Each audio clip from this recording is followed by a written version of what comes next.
Daddy, I want to go to school. I want to go to school. Zainab was only 10 years old, but her eyes were filled with questions too big for her age. She believed in books. She believed in school. She believed that learning could change her life. Every morning, she wore her blue and white school uniform with pride, even when it was old, even when it was torn. Because to Zainab, education was not just school, it was hope. But hope has enemies, and Zainab's enemy lived under the same roof. His name was Baba Sadiq. He was not her real father. He was the man her mother married after Zainab's true father died. To the villagers, Baba Sadiq looked like an ordinary man, tall, quiet, always dressed in a long brown kaftan.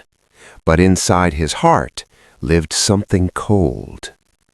One early morning, as the sun rose slowly over the village, Zainab adjusted her school bag and stepped forward.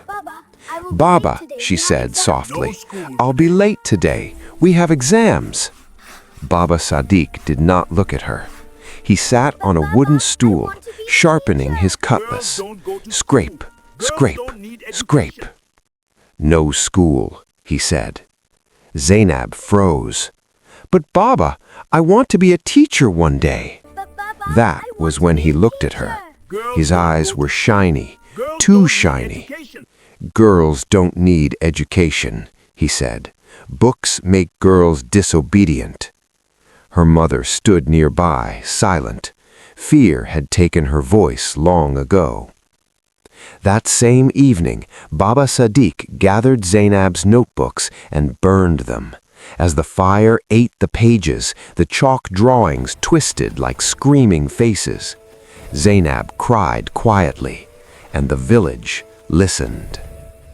That night, Baba Sadiq could not sleep. He heard a sound, scratch, scratch, scratch. When he lit a lantern, his wall was covered in chalk words, "Send her to school." He shouted and washed the wall. The words returned every night. His shadow stopped obeying him. Sometimes it bent down like a child writing on the floor. The village school bell began to ring at midnight. Chalk rolled across empty classrooms. Whispers filled the air. The old teacher, Mama Grace, shook her head. "Education denied," she said, "always comes back stronger." While Baba Sadiq was losing his strength, Zainab was gaining hers. Every night she dreamed of a classroom made of light. The desks floated, the chalk wrote by itself. Voices spoke gently. "Learning is your right." Each morning, Zainab woke up smarter, braver, unafraid. And Baba Sadiq noticed. The more he tried to stop her, the weaker he became. One stormy night, thunder tore the sky apart. Baba Sadiq ran outside, screaming. The ground beneath him cracked open. White chalk hands rose from the red earth and pulled him toward the abandoned school. Inside, desks faced him like judges. The blackboard wrote on its own, "You erased her future." The chalk snapped, the lights went out, and Baba Sadiq was never seen again.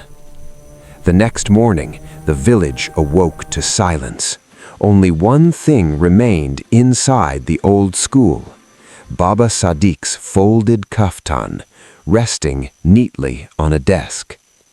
That same day, Zainab walked to school freely. The sun felt warmer, the air felt lighter. Years passed.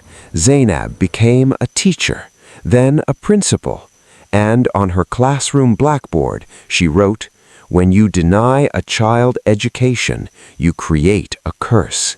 When you give it, you create a future." And sometimes, late at night, when chalk moves by itself, the villagers smile, because they know knowledge never stays buried.